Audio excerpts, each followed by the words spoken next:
전투기 수출 시장에서 우리가 이제 새로운 다크호스로 등장할 수밖에 없다. 대한민국의 방산 제품들이 러우 전쟁을 해서 벗어나기 시작했었습니다. 말레이시아도 KF-20을 사겠다 하고 있고 남미의 페루까지도 이미 시장이 준비되어 있고 열리고 있어요. 자연스러운 국뽕이 이제 차오르고 있는 거죠. 우리가 출발을 남들 놀 때 출발을 했기 때문에 우리가 뭐 앞서가고 있고 우리는 내년 말부터 실제로 전투할 수 있는 전투기가 나오는데 후발 국가들은 10년 후나 이제 바라봐야 돼요. 노 전투기가 남아 있어요. 그거 없어지고 이제 KF-21 보라매가 거기에 딱 채워주면 중국이 상당히 이제 긴장하죠. 예전에 우리가 일본 항공자애들을 상당히 부러워하고 경계하고 무서워했는데 어느 순간에 지금 역전이 되고 있는 거예요. 우리 전투기 전력이 전례 없이 강해지는 시기가 이제 다가오고 있는 거죠.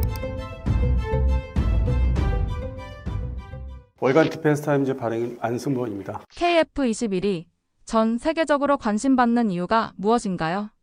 서방 측에 이제 전투기 설계, 제작, 개발하는 이제 나라 중심이 서방 측, 그러니까 서유럽하고 미국이었는데, 물론 이제 냉전 시절에는 소련, 그다음에 중국도 이제 가세했었지만 이 탈냉전을 하면서 없어가지고 이제 소위 그 러시아 쪽, 소련에서 러시아로 바뀌었죠. 그래서 좀 소홀히 했는데 그 사이에 등장했던 게, 그러니까 2000년대 초반에 등장한 게 서유럽에서는 유로파이터, 그다음에는 라팔 전투기. 그리고 이제 2003, 4년부터는 이제 미국의 F-35 등장했는데 이게 좀 애매한 전투기들이 하나는 너무 비싸고 고성능이고 스텔스이기 때문에 미국 거는 그런 반면에 또 이 유럽 거는 그냥 4세대 전투기. 그 중간점이 뭐 없겠나. 처음에는 이제 그런 이제 발상들을 했고 또 우리 대한민국 공군도 그렇고 사용자, 공군도 그렇고 우리 또 방위사업청 2006년에 출범한 방위사업청도 그렇고 이 전투기를 국산 전투기를 만들어야 되는데 그래서 처음에는 이제 방향 설정을 좀 잘 이렇게 못했어요. 그리고 이제 그 설정을 이제 하면서 시간을 많이 허비했고 어떤 그 정책을 결정해주는 이제 해당 관청이나 뭐 이런 국회의원들이라든지 이런 분들이 좀 많이 시간을 소비했고. 그리고 이제 이 또 반면에 개발하고 제작할 수 있는 회사는 단일화된 그 카이. 그래서 그게 뭐 엇박자가 나다 보니까 결국에는 한 10년 정도, 2004년부터 준비를 이제 생각을 해가지고 2015년까지 사실상 엔진 결정까지 소위 지금 말하는 그 미국의 제너럴 일렉트릭 그 엔진까지 결정하기까지 한 거의 10년을 소모를 했죠. 그러면서 틈새 시장이 이제 보이기 시작한 게 4.5세대라는 새로운 방향의 전투기 방향이 등장한 거예요. 이 스텔스는 뭐 미국 중심으로 안 파니까 근데 또 성능이 좀 우수하고 뭐가 좀 미래지향적으로 뭐 발전이 될 가능성이 있는 전투기를 찾다 보니까 대한민국의 KF-21이 이제 눈에 들어온 거죠. 왜냐? 이것이 이제 에이사 레이더를 달았기 때문에 장착해서 이제 탄생하고 있기 때문에 개발 아직 안 끝나서요. 탄생하고 있기 때문에 이거는 진짜 4.5세대다. 5세대는 아니지만은 두 번째 외형은 이제 디자인을 보니까 이 스텔스 같은 외형을 이제 처음에 설정해서 디자인을 만들어서 등장했기 때문에 저건 뭔가 미래에 전투기로 가려고 저렇게 디자인을 처음부터 잡은 것이다. 그래서 미래 발전성이 이제 보인 거죠. 그것도 F-35 전투기를 이제 구매할 수 없는 나라들이 관심을 갖기 시작했고, 그리고 지금 이제 뭐 등장한 4.5세대라고 하는 뒤늦게 개량한 유로파이터나 라팔 전투기, 이제 서유럽에 이것은 또 근본 설계가 80년대 초반 오래됐어요. 근데 거기다가 이제 뭐 에이사 레이더를 뒤늦게 이제 꼽았는데 설치를 하고 있는데 실용화도 좀 늦었고 최근에 이제 실용화되고 있으니까 그래서 여러 가지 뭐 진전도가 좀 떨어지고 가면 갈수록 이제 유로파이터나 라팔 전투기는 점점 구형화되고 있고 가장 최근에 이제 좀 뉴스거리가 됐던 게 며칠 전에 라팔이 이제 여기저기 뭐 팔리고 있다고 이제 해요. 프랑스제 라팔 전투기가. 그래서 뭐 아랍에미리트 막 발주를 했는데 여기저기서 이 인도 측이 생각을 이제 해보니까 인도도 발주를 했고 가상 훈련이 있었는데 거기서 드디어 패배를 했어요. 스텔스 전투기한테 발견도 못하고 이게 아니구나. 기존의 유로파이터 특히 라팔 전투기 이거 가지고는 앞으로 미래 2030년대 스텔스 전투기가 전 세계를 이제 지배할 텐데 대응이 안 되는 거야. 발주를 했는데 전투기 시장에 너무 이제 고를 물건들이 너무 적다 보니까 근데 우리 것은 예정대로 스텔스까지 갈 지금 설계를 이제 준비를 하고 있기 때문에 그런 측면에서는 이제 아주 유망한 거죠. 이제 26년도 말에 이제 우리 공군에 인도할 초도 배치 기체들이 나올 예정인데 내년 말인데 그런 측면에서는 이제 미리 그 관심을 갖고 그 정보 요구를 하는 거죠. 이게 어느 정도까지 발전하고 어느 정도 시기에 가서 스텔스 전투기가 될 거냐. 그래서 정보 이제 요구를 많이 해서 많이 이제 홍보도 했고 알려도 줬고 물론 이제 비밀 자료는 이제 뭐 줄 수는 없지만은 뭐 이렇게 접할 수 있는 데서 많이 이제 관심을 이제 갖게 된 거죠. 그걸로 인해서 처음에 2015년도에 이제 소위 지금의 KF-21인데 그 당시엔 KF-X였어요. 이제 설계가 나오지 않았기 때문에 그 기체가 이제 엔진을 막 결정하던 시기였고 그때만 해도 저도 과연 잘 되겠느냐. 그 의심하던 시절이 저도 한 10년은 됐어요. 10년 전에 있었어요. 근데 지금은 전혀 이거면 되겠다. 진짜 수출 시장, 전투기 수출 시장에서 이제 다크호스로 기존의 전투기 개발 판매 업체에 비교하면은 우리가 이제 새로운 다크호스로 등장할 수밖에 없다. 최근 세계의 방산 시장에서 유독 한국의 제품이 선택되고 있는 이유는 무엇인가요? 모든 군용 제품이든 일반 민수든 상품 자체가 뭐 이렇게 다양하면은 고를 수 있는 기회가 많은데 뭐 제한돼 있으면은 뭐 선택의 여지가 없잖아요. 그러니까 앞으로 전도 유망한 특히 이게 지상 공격 능력도 갖고 어느 정도 스텔스 기능을 이제 좀 추구하는 쪽으로 가기 때문에 그때는 잘 될 것 같은 그런 벌써 오고 있습니다. 대한민국의 방산 제품들이 뭐 이 KF-21 전투기뿐만 아니라 K2 전차, K9 자주포가 20여 년 전에 다 이제 등장을 했는데 2003년도 4년도에 본격적으로 우리 이제 대한민국 내 육군 내수 육군에서 이제 대량 주문을 하니까 그렇게 해서 이제 좀 미련하게, 나쁜 말로 하면서 미련하게 이제 시작을 했는데 지금 이제 그 빛을 보는 거죠. 20년 만에. 왜 지금 이 20년이 세월이 흐르면서 유망한 물건이 됐냐. 2001년 9월 11일 그 미국 그 여객기 테러가 있지 않습니까?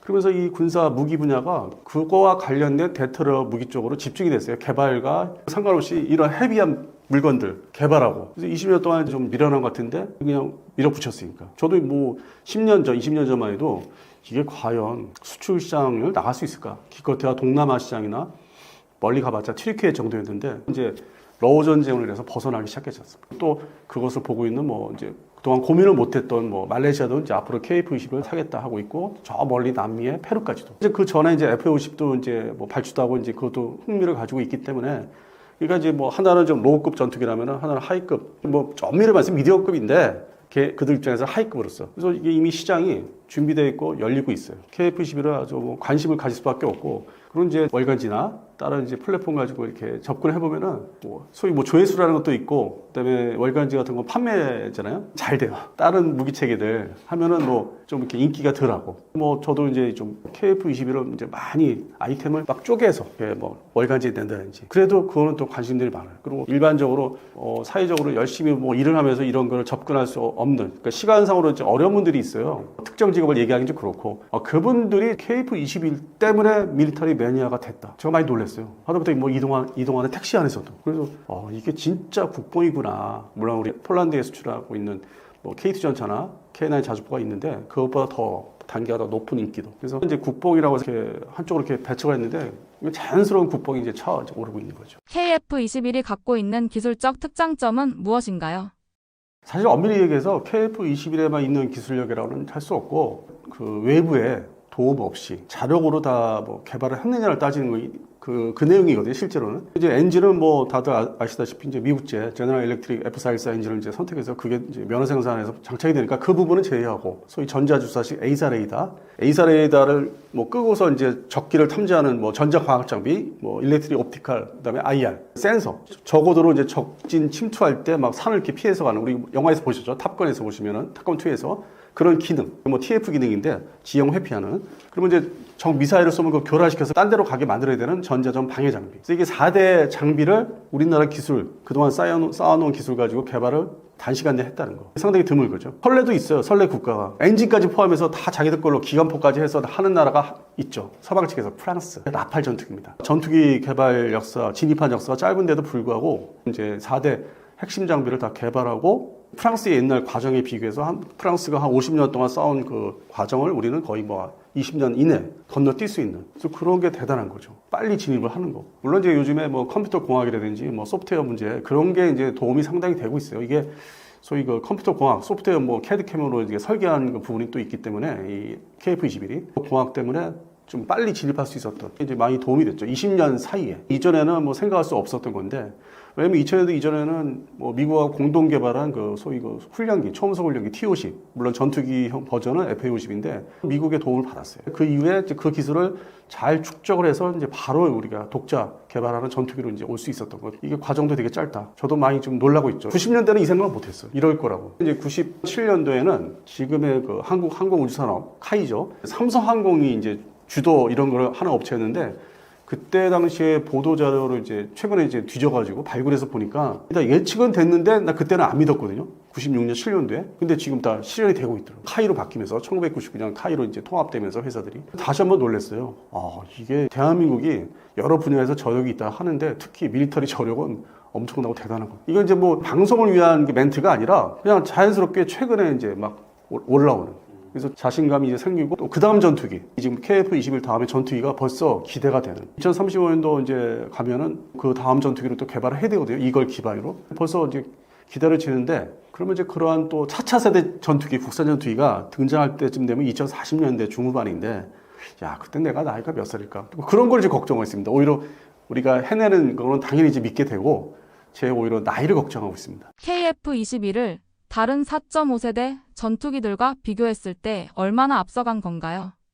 그 2010년대부터 이제 2019년 사이에 4.5세대 전투기를 이제 목표로, 그러니까 플랫폼 자체가 그 기획이 돼서 이렇게 시작한 그 사례가 거의 없다고 봐야 돼요. 좀 틈새 시장을 제대로 노리고 이제 시작을 했기 때문에, 그러다 보니까 이제 이 설계는 디자인, 외형상 디자인은 이제 스텔스 설계를 이제 어떤 느낄 수 있게끔 해놨는데, 그럼 내부에 무엇을 채울 것인가?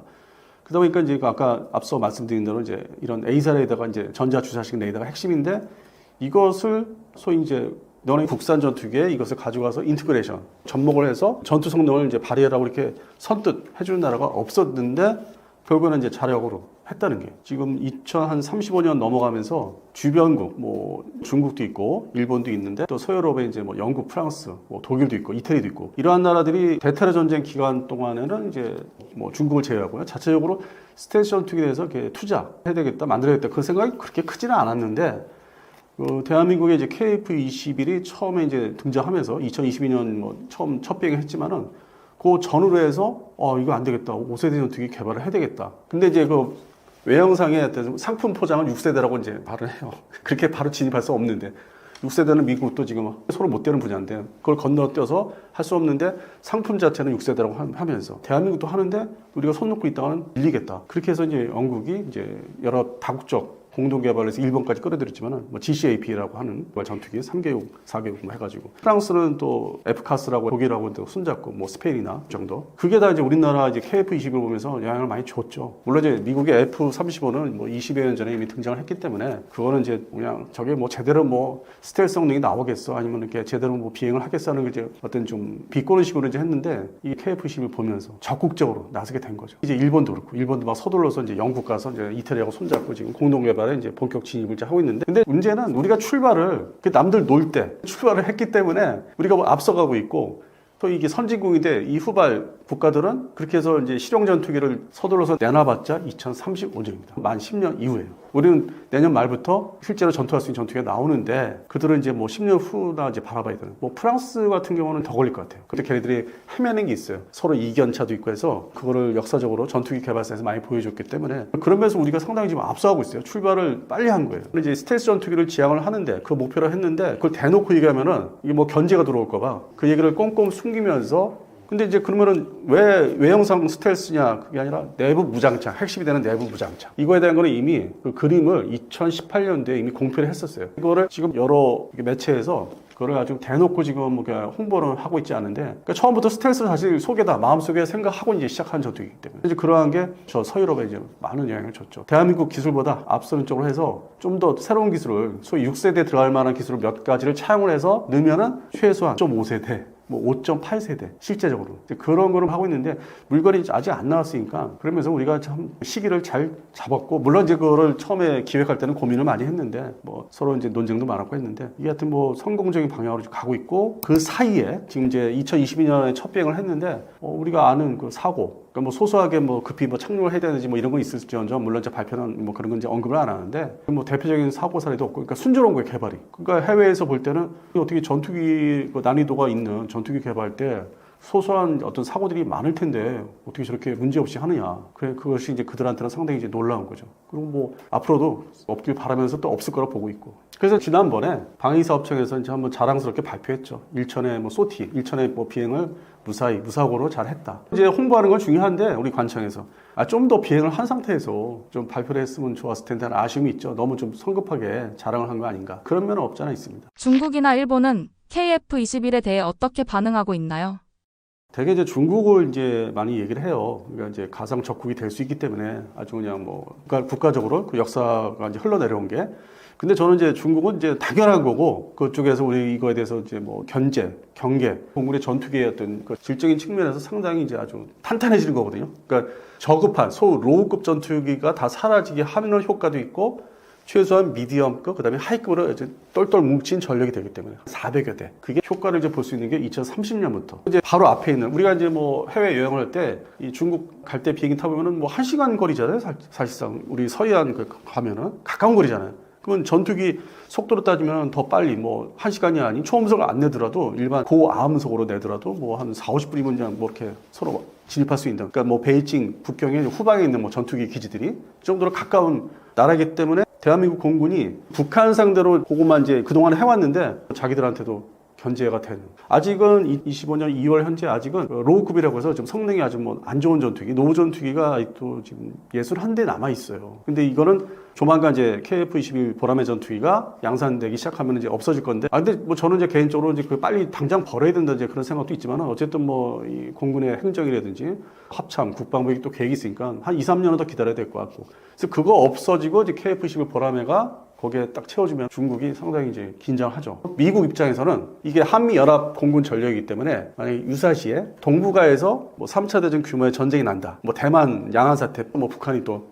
동시에 도발하고 전쟁이 일으킨다면 미 공군, 미 해군, 해병대, 항공전력의 입장에서는 상당히 도움이 되는 서로가 서로를 지킬 수 있는 그런 전력까지 이게 이제 바라볼 수 있기 때문에 중국에서는 당연히 좋아할 리도 없고 그다음에 수출 시장에서는 회색 국가들이라고 하는 게 있어요. 소위 뭐 인도네시아, 뭐 브라질 같은 회색 국가. 그러니까 서방 자유주의 국가이면서도 뭐 친미를 뭐 하지는 않는 나라들 그런 나라들이 이제 이 전투기를 이제 발주하고 사가기 때문에 앞으로 이미 예상 국가들이 나오기 때문에 그래서 그런 면에서는 어떤 그 전투기 수출 시장에서 자기들도 이제 그 수출용 그 스텔스 전투기를 이제 개발을 이제 뭐 하고 있는데 최근에 이제 한참 회자가 됐는데 그런 수출 시장이 줄어드는 거죠. 새로운 경쟁 대상. 그러니까 기존에는 서유럽, 미국만 생각했는데 새로운 경쟁 대상이 이제 등극을 하는 거고 또 미국 입장에서는 사실 KF-21의 어떤 보라매 전투기의 미국제 엔진을 판매 허가를 한 게 간접적인 효과. 다 팔 수는 없으니까 제한된 뭐 F-35 같은 경우 대신 엔진을 내가 제때 납품해주고 공급할 테니까 이건 일종의 합작 개념이다. 대신 너희들이 팔아라. 뭐 이렇게 좀 편하지 않은 나라들 그렇다고 해서 뭐 완전히 저쪽 진영은 아닌데 그 공산 진영은 아닌데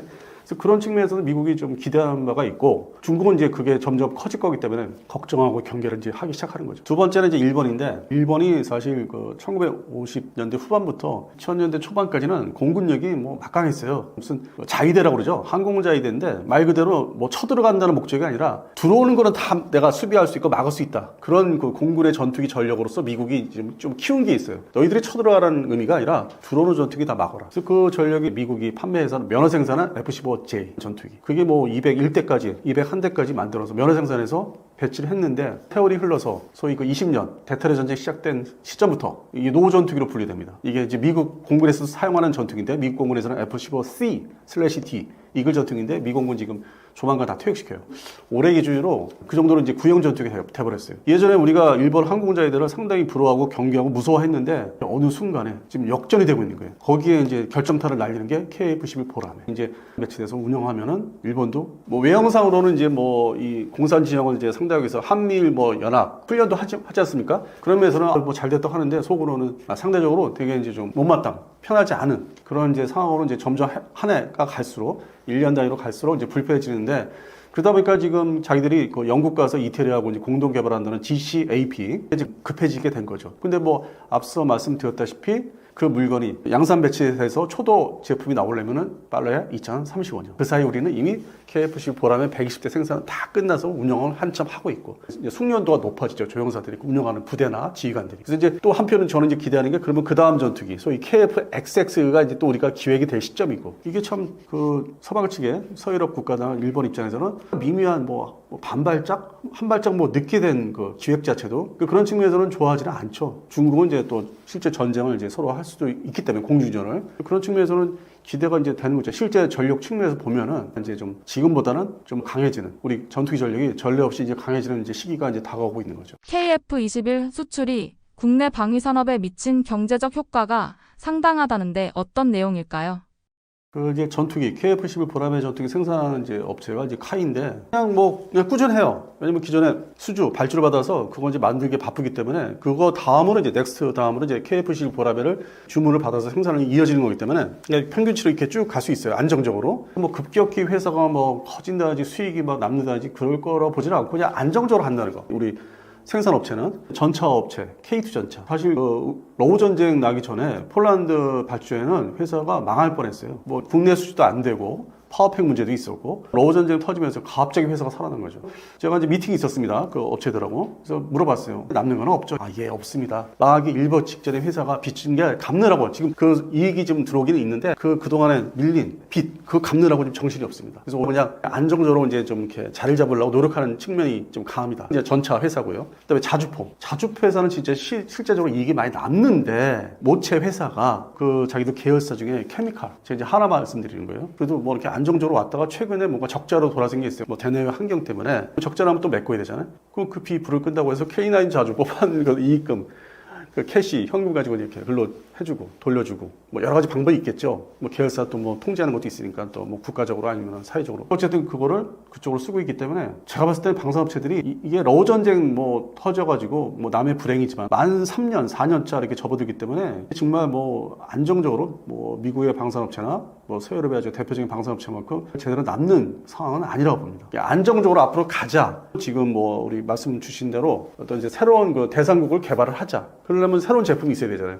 그래서 거기에서 제일 선두주자 물건이 전차나 자주포가 아니라 전투기가 됩니다. KF-16 보라매를 아주 이렇게 따끈따끈한 물건을 이제 향후에 가까운 미래에 이제 사면서 발주하면서 또 다른 거 살 거 없나? 이게 들여다보면 이제 전차. 우리가 이제 쇼핑 물건 살 때 이게 마음에 들면은 또 자기가 어떤 돈이 더 있으면은 다른 것도 추가적으로 이렇게 더 욕심이 생기는 게 있어요. 또 효과가 있어요. 그래서 전차 자주포가 되려 이제 보라매 수출, 전투기 수출이 잘 되면서 좀 더 이렇게 더 팔리지 않을까. 그러다 보니까 또 해당되는 자주포 업체들도 이게 모든 물건은 똑같아요. 일반 인수 물건처럼 그것도 좀 개량된 거를 자꾸 내놔야 돼서 그게 뭐 혁신적인 개량은 아니에요. 물론 이제 뭐 K9 A3라는 무인화 자주포를 이제 했는데 그거는 뭐 시간이 좀 더 걸릴 것 같고 일단 당장 눈앞에 있는 거는 이제 2026년 말에 실전 배치하는 전투기 보라매가 나오면서 지금보다는 뭐 새로운 대상국이 좀 늘어날 것 같은 그래서 뭐 우리 말씀 주신 대로 뭐 사우디아라비아는 뭐 다른 우리 방산 제품 사가지만은 전차, 전투기 뭐 전차 지금 얘기가 있어요. 뭐 된다 안 된다 뭐 가짜 뉴스다 진짜 뉴스다 이제 있는데 전투기까지 사우디아라비아가 이제 발주할 수 있는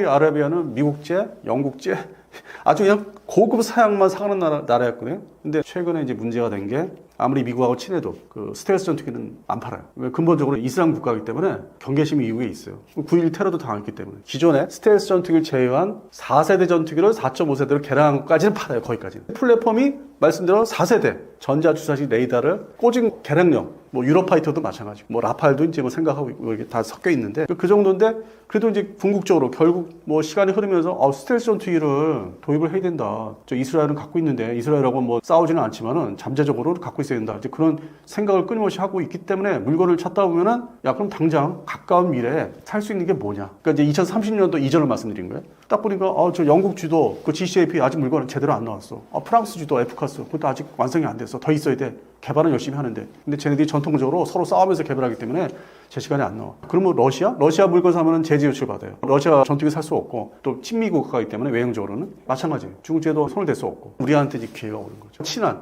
동맹 국가, 한미 동맹 국가 어디야? 대한민국. 대한민국 뭐 있어? KF-16 보라매. 근데 이거는 외형상 스텔시한 디자인을 조만간 개량을 한대. 그러면 기본 플랫폼을 우리가 뭐 2030년도에 받으면은 그 향후에 또 추가로 개량할 수 있는 기회도 있고 뭐 키트도 나올 거고 아니면 뭐 도료를 칠한다든지 그래서 발전시킬 수 있기 때문에 일단 먼저 선점하자 발주 물건 만드는 시간도 있기 때문에 그런 측면에서는 조만간 이제 이게 성사가 될 수 있다. 그래서 이게 좀 전망이 상당히 좀 밝아요. 그러니까 기존에 전차 자주포가 이제 어느 한계점에 수출이 이제 이렇게 머무르면은 전투기가 이제 그 대신 이제 치고 나오면서 다른 물건도 이제 더 들여다볼 수 있는 맞물려서 상호 효과가 나는 그런 부분에서 좀 기대를 좀 하고 있습니다. 그동안에는 사실 그런 생각 못 했는데 이게 이제 불과 2, 3년 사이에 발전된 방향이 좀 긍정적으로 기다리고 있습니다. 그래서 하루하루 시간 가는 거, 뭐 한 달 가는 거, 왜냐? 보람에 실전 배치 전투기가 나오는 시기가 다가오기 때문에. 지금은 이제 개발이 완료된 건 아니에요. 머스크가 F-35 전투기를 멍청이라고 표현했습니다. AI 전투기를 언급했는데 무슨 내용일까요? 소위 자기가 사업하는 분야라든지 뭐 로켓도 손대고 있지만은 소위 이제 새로운 기득권에 진입하고자 하는 소위 미국의 군산 복합체라고 이제 소위 50년대부터 이제 시작이 됐는데 본격적으로 뭐 폭격기, 제트 폭격기라든지 핵무기라든지 핵탄두 그게 이제 전차 뭐 소총까지 다 이어지는 그 카르텔이 있어요, 미국에. 어떤 정부하고 밀착이 돼 가지고 양산, 배치, 수출 그다음에 군사 원조 물자로도 이렇게 내보내서 미국의 뭐 국방에서는 상당 부분 점유를 할 수 있는 그게 소위 이제 군산 복합체인데 그게 50년대부터 이제 시작됐는데 지금 이제 많은 시간이 70년 이상 흘러왔으니까 튼튼할 거 아니에요, 그 카르텔이. 그들만 정해진 업체들만 미 국방에서는 이제 타먹고 그리고 회사가 유지되고 앞으로 미래 100년 이상을 바라보는데 들어가고자 하는 거예요. 내가 뭐 앞으로 차세대 뭐 어떤 기술을 가지고 있고 로켓까지 뭐 손을 대고 있는데 그 중에 자기 친구들, 친한 사람도 있을 거 아니에요. 그 분야에. 소위 카르텔 비슷하게 또 다른 새로운 신 카르텔. 그 사람들 친구들, 아니면 자기가 투자를 했다든지 그게 또 무인기 회사가 있는 거예요. 그래서 이거를 끼워달라고 하는 새로운 의미예요. 내가 그 안에 너희 그 기존에 철원고성 같은 그 카르텔에 들어갈 수 있게 해달라. 좀 틈을 벌려달라. 그게 무슨 얘기냐면은 지금 러우 전쟁 하지만은 거기는 이제 특수한 상황이고 무인기만 가지고 소위 그 드론, 자폭 드론만 가지고 전쟁을 수행하는 게 아닙니다. 자폭 드론은 근거리 전투에서 효용이 있는 거지 원거리 높은 고도에서 하는 거는 그거는 아예 큰 무인기 UAV. 옛날에는 UAV라고 하는데 지금 다 드론으로 뭐 이게 이름을 합한 것 같은데 저는 이제 그 사이즈에 따라서 큰 거는 UAV, 작은 거는 이제 드론이라고 하는데 다른 지역 가면은 오히려 UAV가 더 격추가 되더라도 또 원활하게 투입을 해서 효과를 보고 있고 암살까지 하니까. 근데 이 소위 우크라이나 전쟁에서 쓴 거는 뭐 작은 거 그냥 가성용 폭파해서 그냥 전차 하나 부시고 하는 거. 그런 좀 가까운 거리 뭐 11km 이내에서. 근데 그 이상의 원거리 뭐 예를 들어서 이제 그런 얘기도 했어요. 최근에 미국에서 나오는 게. 아니 이게 태평양에서 이 무인기를 큰 거를 보내야만 저 중국의 양안 사태에 개입해서 뭐 폭탄을 떨구든 암살을 하든 하는데 그 비행을 요만한 이 작은 이 비행을 하냐 이거죠. 뭐 우리나라에서 북한에서 한 300km 내려오는 건 있어도 그 광대한 태평양에서 막 본토에서 서해안 쪽에서 보낸다든지 하와이 쪽에서 보낸다든지 최소한 뭐 괌에서 보낸다든지 앤더슨 기지에서 그런 측면에서는 큰 무인기뿐만 아니라 이제 자폭 드론도 하나 껴줘야 된다. 무기 체계로서. 왜냐면 이제 20세기 1차 세계대전 때 처음으로 전투기하고 전차, 잠수함이 등장합니다. 뭐 독가스도 등장하지만은. 그게 이제 완전히 전쟁의 판도를 이제 바꿔서 소위 뭐 물건으로 따지면 포트폴리오, 만약 무게 장르가 갑자기 확대가 돼버린 거죠. 하늘까지 지배도 하고. 그리고 2차 대전 때는 더 그거에 관련된 정밀 무기들. 전차, 전투기가 더 고도화되고 성능이 더 막강해지고 화력도 세지고. 그래서 이제 그거는 뭐 우리 6.25 전쟁까지 그랬는데 베트남 전쟁 때부터 이제 바뀌죠. 뭐 건십이라든지 공격 헬기가 등장하고 그렇게 해서 걸프전 때는 또 정밀 유도 폭탄, 소위 뭐 그 레이저 유도 폭탄이 뭐 아주 득세를 하고 그리고 이제 2003년 이라크 전쟁 때는 뭐 GPS로 유도하는 뭐 정밀 유도 폭탄 점점 종류가 늘어요. 그때마다.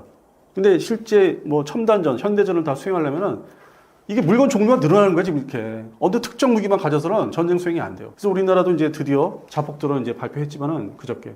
그러니까 가지고 있어야 되는 물건 양이 이제 종류가 늘어나는 것 뿐이지 이게 뭐 저 무기는 이제 필요 없으니까 버려 이건 아니라는 거죠. 그리고 이제 미국 군산복합체 그 분야에서도 나도 끼워줘. 나도 이제 이게 전쟁 수행하는데 이게 상당히 효과를 보잖아. 그리고 내 친구들이 내가 돈 투자한 친구들 회사들이 그 뭐 큰 회사들이 다 이거 만들어 껴달라. 그러면서 이제 상대적으로 기존에 그 딱 자리 잡고 있는 록히드 마틴의 F-35 스텔스 전투기를 까야 되거든. 비난을 해야만 틈새가 열리거든. 왜냐면 비난을 받으면은 저거는 뭐 무기장 좀 틀리니까 그래 일부 껴주자. 뭐 다른 부분에도 해먹는 사람을 좀 빼버리고 얘를 대신 껴주자. 대신 우리하고 친해지게 만들자. 이제 그런 어떤 과정이죠 지금 서로 이렇게 좀 그런 단계. 지금 뭐 미국이 트럼프가 무역 뭐 보복인가 뭐 서로 주고받는 거 있지 않습니까? 무역 뭐 통제. 뭐 저기 윗나라 캐나다 밑에 멕시코부터 손을 대면서 엄포를 때린 다음에 그다음에 이제 협상을 하잖아요. 서로 이제 타협을 해야 되니까. 그런 과정을 이제 시작을 하겠다는 거죠. 소위 자기도 진입을 하겠다. 그런 기독권의 무기 체계 장래에 자기도 진입을 해서 앞으로 좀 이익을 또 추가로 보겠다.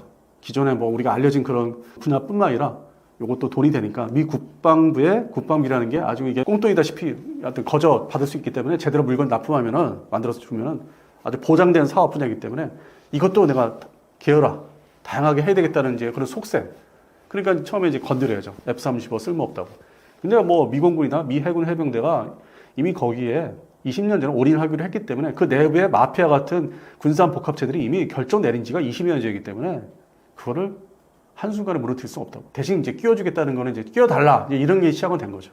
그리고 현재 트럼프 정권도 이제 4년 이제 출범했지만 4년 동안에 이제 그거를 끼워 들어가겠다는 거고 짧은 시간을. 그래서 그거는 지켜봐야 돼요. 이게 무슨 뭐 자폭 드론 하나 가지고 전쟁하는 게 아니라. 그럼 반대로 이스라엘이 지금 하마스 물론 이제 휴전해서 뭐 인질 교환하지만은 하마스 그다음에 헤즈볼라 그것을 영상들을 이제 보시면은 거기서 이스라엘 공군이 그 상대 정규군 같은 그 게릴라 집단들을 그 지역 뭐 섞여 있지 않습니까? 일반 민간인, 무고한 민간인들하고 뭐 어린아이들, 여자들, 뭐 노인들 거기를 무차별 때리는 거는 자폭 드론이 아니잖아요. 거기서는 우리가 본 영상 그동안 1년 이상 본 영상은 공군 전투기의 정밀 유도폭탄, 레이저 유도폭탄, GPS 유도폭탄은 그냥 뭐 어마무시하게 그냥 뭐 건물 하나 날려버리고 막 무너뜨리게 그게 뭘 말하냐? 기존에 공군 전투기가 이 정도로 중요하고 이렇게 반복 사용, 일회성 사용이 아니라 이건 플랫폼이니까 가서 떨고서 돌아와서 다시 달고 또 떨고 계속 이렇게 왔다 갔다 하는 뭐 일종의 뭐 트럭 같은 개념으로 폭탄 배달. 그래서 그 해당되는 플랫폼 F-16 뭐 I라든지 뭐 F-15I가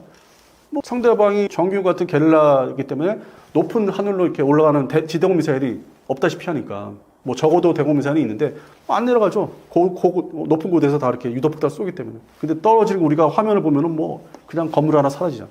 그러니까 이스라엘에서 그 전쟁은 또 양상이 다른 거예요. 그러니까 대한민국 한반도에서는 대만의 양안사 때 해전도 중요하고 다 그냥 모든 그 무기 장르를 다 구세되는 거예요. 그러니까 우리는 국방비 투자가 뭐 인건비, 소위 우리 병사들의 월급 좀 어마무시하게 올려주고 있는데 그것뿐만 아니라 자꾸 투자해야 되는, 만들거나 사와야 되는 무기체가 점점 늘어나는 거예요, 점점. 그렇다고 해서 어떤 특정 무기 장르를 버릴 수도 없어. 참 골아픈 거예요. 무기 종류는 늘어나고. 거기에 맞는 인력도 확보해야 되고, 뭐 월급도 줘야 되고. 그러니까 국방비를 뭐, 예를 들어서 트럼프는 또 이제 뭐 방위비 달라고 하니까 뜯어가야 되니까 그것도 줘야 되고, 새로운 무기 장르도 도입도 해야 되고, 개발도 해야 되고, 뭐 개발, 도입도 해야 되고, 뭐 월급도 많이 줘야 되고. 그러니까 가면 갈수록 국방비를 줄인다? 대한민국에서?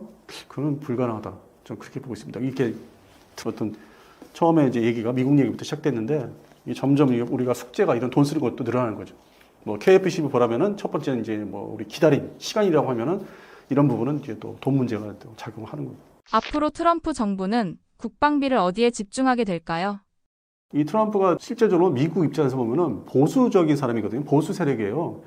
그 80년대 초반에 81년도에 집권을 시작한 레이건 대통령의 좀 과격한 버전이라고 할까요? 그런 측면이 있기 때문에 기존 무기 체계를 똑같이 또 확보하고 증대시키는 데 노력할 겁니다. 그러다 보니까 이제 이게 지금 바이든 정권 때부터 이제 뭐 발전은 됐는데 트럼프가 또 이제 대통령이 됐다고 해서 야, 바이든이 했던 뭐 무기 사업들, 이제 국방비가 이제 그 중심 이제 써야 되는 부분인데 바이든이 이제 추진했던 무기 사업을 뭐 버려라, 취소해라 그런 건 아직 없어요. 대표적으로 이제 핵전력, 소위 수중 전력의 핵심인 그 뭐 SLBM, 탄도탄, 신형 잠수함도 지금 예정대로 진행하고 있고, 그다음에 이제 지상 발사 탄도탄은 이제 기존에 미니트맨 3를 대체해야 되는 사업인데, 그거는 이제 너무 그 미국 본토에 광범위하게 이제 배치되어 있다 보니까 뭐 땅 문제도 있고 여러 가지 사일로 문제도 있고 발사하는 거 기지 문제도 있고, 그래서 그거는 이제 일단 좀 더 검토해보자. 그러니까 취소가 아니라 검토를 좀 좋은 쪽으로 해보자 해서 순위가 이 핵전력에 있어서 이렇게 뭐 세 번째로 밀렸다든지, 또 반면에 이제 공중전력, 그러니까 폭격기에서 뭐 떨궈야 되는 핵폭탄을 떨구는 폭격기 전력은 변동 없이 뭐 바이든 때 이제 시작된 거를 계속 이어가는, 뭐 칼을 댄다든지 손을 댄다든지 그런 거 없어요, 현재. 그래서 그런 기본 그 구조나 기조는 정권에 뭐 상관없이 그렇게 진행을 하고 있고, 다만 이제 좀 작은 사업들에 있어서는 뭐 손을 댈 수 있다고 이제 생각하는 것들은 앞으로 좀 나오긴 할 거예요. 그래서 이제 뭐 미국의 무기 획득, 국방비를 이제 집중 써야 되는 무기 획득 사업은 이제 그렇게 조정은 이제 아직은 뭐 큰 틀에서는 없고, 다만 이제 병력 부분에 있어서는 최근에 이제 발표를 했죠, 며칠 전에. 뭐 트랜스젠더 쪽을 이제 좀 빼내고 동일한 거의 규모와 비슷한 숫자의 이 주사 안 맞은 사람들. 근데 그 숫자가 공교롭게 비슷해요. 딱. 그러니까 자기들의 어떤 국방력에 병력 파견하거나 이제 미 본토를 지키는데 병력들은 유지를 하는 거예요. 그래서 그 아주 보수적으로 싹 이렇게 바꿔놓는 거죠. 아주 그거는 얘네들이 이 트럼프라고 해서 과격하다고 해서 밀어나가거나 그게 아니에요. 아무 생각 없이 한다고 보이지 않고 그나마 생각을 좀 하고, 이제 그럴 수밖에 없던 게 또 한편으로는 트럼프 일기 때 자기가 좌충우돌 그냥 막 해서 한번 질러봤더니 너무 이 불협화음이나 좀 잘못된 게 많았으니까 이번에는 다 이렇게 들여다보면서 딱 그냥 질릴 때는 한 번에 그냥 확실하게 발표를 하고, 그래서 좀 개량된 뭐 이제 제2기 정부가 된 거죠, 트럼프 자기 자신에. 그래서 당장은 이제 핵심 전력에 대한 거는 그 국방비에 쓰는 거는 변화는 없을 거로 보고 있습니다. 중국의 해군력 강화에 대한 미국의 전략적 대응은 무엇인가요? 실제 주전력, 소위 원자력 추진 항공모함 지금 건조를 이제 아주 뭐 오랜 기간에 힘들게 만들고 있고, 그러니까 돈 문제라기보다는 그만큼 최신 그 설계이기 때문에 건조하는데 시간이 좀 걸리고, 물론 이제 그 노조 문제, 어떤 사람들이 인력 동원해서 재배치하는 데가 옛날 같지 않은 거는 있어요. 근데 일단 그 옛날 니미츠급의 원자력 추진 항공모함보다는 좀 세월이 있기 때문에 더 정밀하게 만들어야 되고, 그래서 이게 지금 늦게 나오고 있고, 두 번째는 또 원자력 추진 공격 잠수함 SSN이라는 것도 실제 뭐 꾸준하게 만들고 있고, 뭐 처음에 그것도 뭐 문제가 있었다고 하는데 버지니아급, 근데 뭐 그게 다 개선이 되고 이제 블록 단위로 이제 뭐 개량을 좀 하고 있기 때문에 어느 정도 안정권이 들어갔고, 그리고 이제 이지스 구축함도 그 뭐 이제 단위별로 그게 이제 뭐 처음에 뭐 1형, 2형, 3형 이런 식으로 이제 뭐 알레이버급 중심으로 개량을 하면서 오랜 기간 만들고 있어요. 그러니까 핵심 전력은 걔네들이 차질을 빚는 건 아닙니다. 그 기존에 꾸준하게 하고 있는데, 가상적인 중국에 비교해서 이 배를 만들어서 소위 전투함이나 이제 잠수함을 만들어서 실전 배치하는 시간이 중국보다는 좀 느리다. 예산 문제라기보다는 예산은 뭐 딱딱 쥐어지고 있기 때문에. 그런 반면에 이제 그게 핵심 전력이라면은 중간급 전력이 있고 또 하위 전력이 있는데, 이 중간급 전력을 이 중국 생각에서 급히 좀 도입을 하려고 했는데 이게 좀 잘 안 되고 있어요. 그게 어떤 함정이냐면은 컨스텔레이션 그 클래스의 호위함. 요거는 유사시의 주전력 알레이버크급 시리즈를 이제 보조할 수 있는, 잠깐 뭐 보급받으러 때 빠졌을 때 대신 뭐 경계태세 유지하거나 뭐 미사일 사격을 이제 준비한다든지 해서 한 20척을 그거를 도입을 하려고 했는데 워낙 서두르다 보니까 설계하는 시간을 줄이자 해서 뭐 이태리 핑칸 티에리사의 뭐 설계를 받아서 뭐 건조를 이제 시도를 했는데 이것도 너무 서두르다 보니까 잘 안 돼요. 삐끗덕거려요. 그래서 이게 지금 실제적으로 한국에서 이제 부각되는 뉴스죠. 실제 어떤 배 때문에 그런 거를 이제 아주 구체적으로 얘기를 안 하고 그냥 두리뭉실하게 이제 보도가 나옵니다. 아, 미 해군이 건조 실력이 옛날 같지 않다. 근데 이제 실제로 이제 자세히 들여다보면 이제 그런 문제가 있고. 그래서 그거는 이제 특정 한 개 분야의 호위함, 신형 호위함 분야가 이제 문제가 됐고, 그 다음에 하위, 소위 지원함, 상륙함. 이 부분은 또 이제 노후화됐는데, 이쪽에서는 뭐 여러 가지 좀 이렇게 기술력이 뭐 딸린다기보다는 빨리 만드는데 문제가 좀 있어요. 뭐 인력이 많이 동원돼서 해야 되는 문제도 있고. 그리고 이제 고도의 기술이 들어갔다기보다는 이거는 또 인력 집중이고. 그래서 이제 우리 대한민국과 일본에 좀 이렇게 자꾸 이렇게 손을 이제 던지는 게 그 부분. 하위급 전력. 그런 지원함 전력에 있어서 야 이거는 이제 보안 수준이 소위 내부의 비밀이 건조할 때 비밀이 그렇게 아주 고도의 비밀을 요구하는 게 아니니까 이거는 좀 한번 그 동맹국에 배를 빨리 만드는 일본과 한국에 좀 맡기면 어떻겠느냐 이제 그런 차원에서 이제 시작이 됐는데 야 그 전에 급한 거는 이제 소위 보수 유지 소위 군수 지원함 뭐 보급함 탄약 보급함 아니 유류 보급함이 지금 너무 노화됐는데 이거 일단 고쳐 써야 된다 그런 과정에서 또 고쳐 쓸 건 써야 되니까 이 정도는 뭐 보안 단계에서는 높은 게 아니니까 맡겨도 그리고 또 인력이 파견되니까 관리감독 미해군 뭐 인력들이 파견되니까 야 해당되는 뭐 나라의 조선소에 가서 빨리 수리해가지고 와라 빨리 그 현 일선에 복귀시키려면은 일단 그거부터 맡겨보자. 그거는 배를 만드는 게 아니라 수리하는 거기 때문에. 그래서 시작은 이제 소위 MRO라고 해서 시작됐는데 그 부분은 뭐 진행되고 있는데 그 현업에 있는 업계 해당되는 업체들 뭐 양대 업체인데 물어봤어요. 이거 돈 안 되죠? 했더니 아 돈 안 되다고 하더라고요. 자기들의 어떤 인력 투자한 거에 비해서 수익이 사실상 없다고 하더라고요. 그러니까 돌려받기, 뭐 돈을 받아도 그냥 월급 주는 수준에 끝난다. 그러니까 수익이 남는 건 아니다. 그러니까 궁극적으로 미 해군에서 생각하는 이제 뭐 신형 전투함을 우리가 만들어서 그러니까 수출하는 개념으로 만들어 줘야 되는데 그 미국 법이라는 게 또 있어가지고 그거를 또 미국 내에서 만들면 모를까 해외 그 업체에다가 맡겨서 가져오는 거는 못 믿겠다는 거죠. 소위 그 동북아시아의 중국과 인접한 특히 일본 뭐 이런 게 이제 보안면에서 노출될까봐 그러면 우리가 급하지만 미국 내에서 만들자. 그러면 이제 미국 내 지금 시원찮은 조선소를 너희들 돈 내서 와서 여기 투자, 주식을 매입해서 지분을 가지고 우리가 뭐 일부 또 지분도 있겠지만 공동 관리를 해서 만들어주는 건 어떠냐. 그래서 그쪽 분야는 이제 하나오션 중심으로 시도는 이제 하고 있죠. 미국 가서 배를 만들어서 납품하는데 그것도 제가 볼 때는 고성능 전투함이나 잠수함이 아니라 그런 이제 지원함 중심으로 일단 시도를 하지 않을까. 미국 내에서 만드는 거를.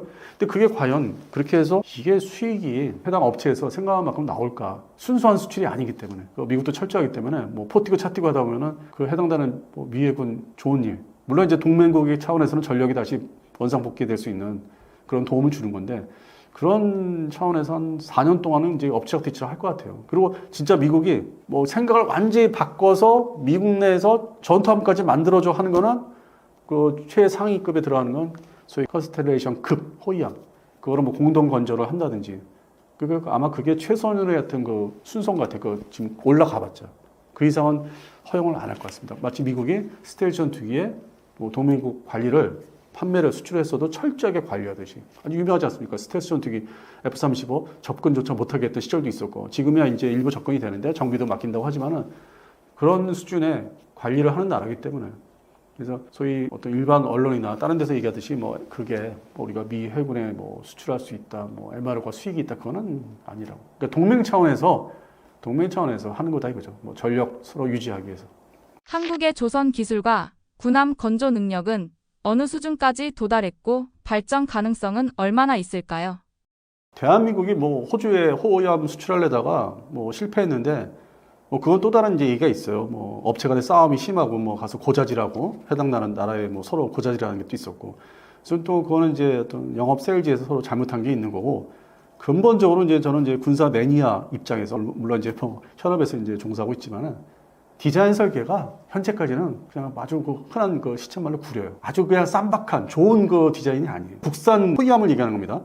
그게 소위 차기 호위함으로 시작한 뭐 인천급, 대구급, 충남급인데 지금 이제 그 4차선까지, 네 번째까지 이름은 아직 안 나왔는데 그 클래스가 이게 연안 전투함, 호위함이 이제 네 종류가 이제 다 이렇게 보유를 하게 될 건데 앞으로 2030년도 전후로 해서 이게 디자인이 잘 맞는 게 아니에요. 그리고 해군이 애초에 그거를 이제 설계 시작을 하기 전에 개념을 이제 이렇게 배를 만들어줘. 기본 설계할 때 설정을 제한을 뒀어요. 전체 그 무게, 함정의 톤수를 좀 여유 있게 뭐 이런 장비 저런 장비 싣고 레이더도 제대로 이렇게 마스터 세우고 뭐 위치 잡고 뭐 미사일 수직 발사기 뭐 앞으로 미래 장래성을 봐서 좀 더 좋은 위치에다 빈 공간을 준다든지 넓게 했어야 되는데 처음부터 소위 인천급 차기 호위함 그게 2011년도에 처음 등장했는데 그때부터 뭐 문제가 많았어요. 그리고 시중 그 당시에 여론, 소위 이제 블로그 중심으로 말들이 많았죠. 이게 무슨 언밸런스한 좀 이상한 배를 저 똑바로 만들었는데 뭐 꾸겨가지고 막 그냥 어거지로 막 이렇게 꾸긴. 그리고 소위 현대 전투함의 핵심이 수직 발사기를 안 넣었던 거, 넣을 줄 알았는데 2011년도에 등장한 인천급부터가 야 뭐가 좀 이게 잘못된 거 아니냐? 물론 이제 그게 일선 지금 주력함인데 소위 우리 연안 전투함에서 1함대, 뭐 2함대, 3함대 북한을 상대로 한 그 작전 개념이나 운영하는 데는 그 센서나 무장들은 괜찮아요. 북한을 상대로 해서는 딱 북한만 바라보면. 근데 이것들이 뭐 수출 시장에 나간다든지 뭐 대구급 포함한 얘기입니다. 충남급이나 수출 시장에 나간다든지 뭐 중국은 이제 만약에 생각지 않게 뭐 저쪽 태평양 방면에서 어떻게 뭐 싸움을 해야 된다. 과연 이게 그러한 것도 화력이 뭐 수직 발사기 숫자도 그렇고 그다음에 초계 헬기 자체, 헬기 데크에 실는 거 이게 좀 한계가 있더라고. 제가 좀 이렇게 취재를 해보니까 역시나 예상한 대로. 그래서 그것을 가지고 소위 호주 시장을 덤벼들었다는 자체도 조금 좀 우려한 대로 아 이게 근본 그 설계 개념 잡을 때부터 좀 문제가 있었구나. 그러면 좋다. 이것은 공군의 개념으로 보면은 공군이 이제 도입을 할 때 FA-50이죠 경전투기 그것도 말이 되게 많았거든요. 2011년도 전후로 해서 이게 무슨 뭐 행동방도 짧아요, 머리도 못 가요, 무장도 제한돼 있어요. 이거 가지고 어떻게 상대를 하느냐, 잠재적인 미래 가상적인 중국 상대로 어림도 없다. 얘는 뜰 수도 없다. 그러던 시절도 그것도 있었어요. 근데 지금은 이제 뭐 그 경전투기 그 어떤 그 규모에 맞는 이제 도입국들이 이제 생겼지만은 해군을 보면은 그게 그런 수준이 지금의 차기 호위함 시리즈예요. 딱 그런 수준. 그러면 해군도 공군처럼 제대로 된 KF-11 같은 뭐 전투함이 이제 있어야 되잖아요. 앞으로 미래. 기본 기술은 있으니까. 그게 바로 이제 앞으로 나올, 아직은 나오지 않은 차기 한국형 구축함 KDDX. 근데 그것도 지금 서로 업체 간에 뭐 네가 만드네, 내가 만드네, 오늘 이 시간까지 뭐 싸움이 뭐 대단해요. 서로 그 기득권, 뭐 아니면 이권 때문에 만들어야 되는 게 돈이기 때문에 앞으로 향후에 대한민국 그 군함 시장에서 주도권을 이제 차지할 수 있는 상황이기 때문에 그 KDDX가 상당한 이제 이슈가 지금 아직도 살아있죠. 그래서 KDDX를 이제 어쨌든 간에 만들기 시작하고 배치가 되면은 그때부터는 뭐 디자인뿐만 아니라 성능, 뭐 만재 배수량, 뭐 톤수 이런 게 다 해결은 돼요. 그래서 그때는 이제 올랐어요 기술력이. 그래서 그거 기준으로 KDDX를 앞으로 나올 한국형 차기 구축함을 가지고 소위 뭐 이지스 구축함, 미니 이지스 구축함을 하는데 이거를 토대로 이제 수출 시장에 나오면은 인정을 받을 거라 좀 봐요. 근데 그 전 단계 지금 현재 호주 가서 깨진 거는 소위 그 차기 호위함 2차선 가지고 했는데 서로 간에 싸웠지만은 뭐 작전 요구도 뭐 걔네들 맞추지 못하는 또 여러 가지 뭐 말들이 많은데 근본적인 저는 이제 개인적인 생각의 출발점은 저 설계 저 배 가지고 쟤들이 저걸 가지고 뭐 잘 쓸 수 있다고? 이거 뭐 근본적으로 추진 체계도 그렇고 막 이게 처음 우리가 시도한 그 여러 기술이 있는데 뭐 미래지향적으로 그거 제대로 안정화도 안 돼 있고 제대로 우리가 국산이라고 하는데 추진 체계 엔진은 뭐 영국 제고 근데 그게 결합이 역시 이거 문제가 많았어요. 제대로 가동이 안 되고 뭐 물이 들어오네, 뭐 정지가 되네. 그러니까 그것을 다 해결하려면은 뭐 시간이 좀 더 걸리고 소위 지금 2차선 그게 이제 대구급이 2차선이고 처음에 얘기한 게 1차선, 2차선, 지금 3차선에 배 한쪽 나왔고 그다음에 4차선이 지금 그 예산 결정하려고 지금 준비하고 있고 그러니까 이게 지금 가는 과정이고 진짜 배는 KDDX 이때 가서야 그 해외 수출에서 진짜 인정을 받을 수 있지 않을까. 어떤 성능에 있어서 뭐 디자인 모든 면에서 화력도 지금은 좀 애매모호한 시간과 수준에 지금 있지 않을까. 아직 저는 엄밀하게 냉정하게 좀 얘기하는 거예요. 이건 국뽕을 배제하고 공군하고 틀려요. 공군의 국산 전투기가 지금 틀린 과정을 지금 완전히 지금 그 단계에 올라가지 않았기 때문에. 그러니까 근본적으로 뭐 HD 현대중공업이 기술이 없다 그건 아닙니다. 그 이제 주로 수상 전투함을 잘 만드는 데가 HD 현대중공업인데 잠수함은 또 하나오션이고 그런 특화가 실제 있고.